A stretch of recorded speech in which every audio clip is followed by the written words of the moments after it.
dark room.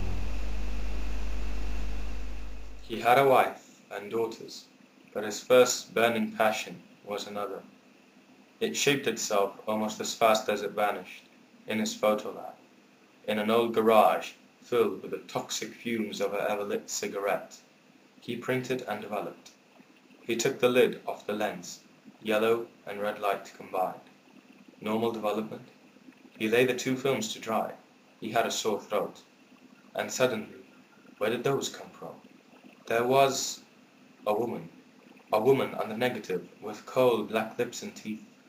This frightening woman was present in the picture in many different poses. He could now see her hair and face, along with those sinister black teeth.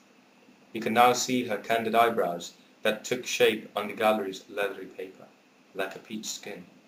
Slowly, one after the other, the stripes combined into a neat picture of a face. An eye, a mouth, the hair and both ears were now clearly visible. He never saw anything so perfect. The lips were drawn as a painter would have, the closed lips which now seemed to talk to him. But what would her real, finished face have looked like? The visage was now gazing at him, all the beauty one would expect, all the light and grace concentrated in that face, in that leathery, rectangular, dripping paper. He was dazzled. He didn't know what to do. He couldn't budge his gaze from that gaze. Could he have fallen in love with it? What a stupid thought. Indeed, falling in love with soggy pieces of paper.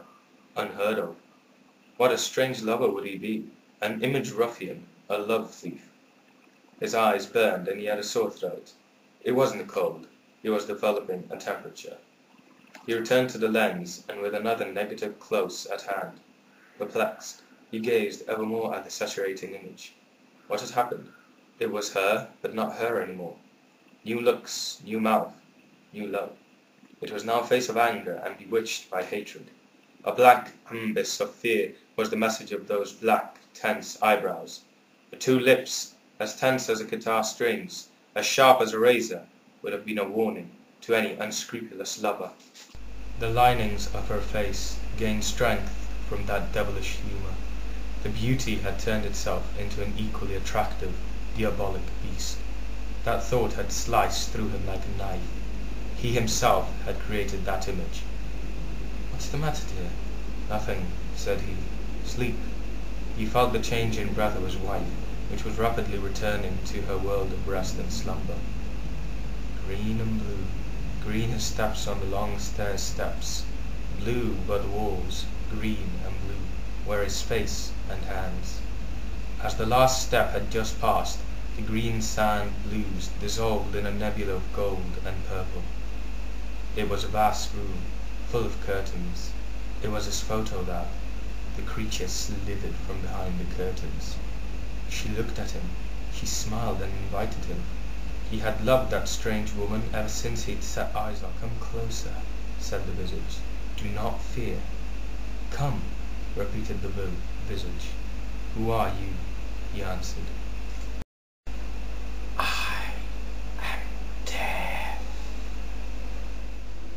As the surfing wave leaves a veil of lie-wash on the shore, and the backwash twin wave that drives and devours the first, exhausted, which returns back to sea, so did he feel in him the double, tearing comparison of opposite instincts.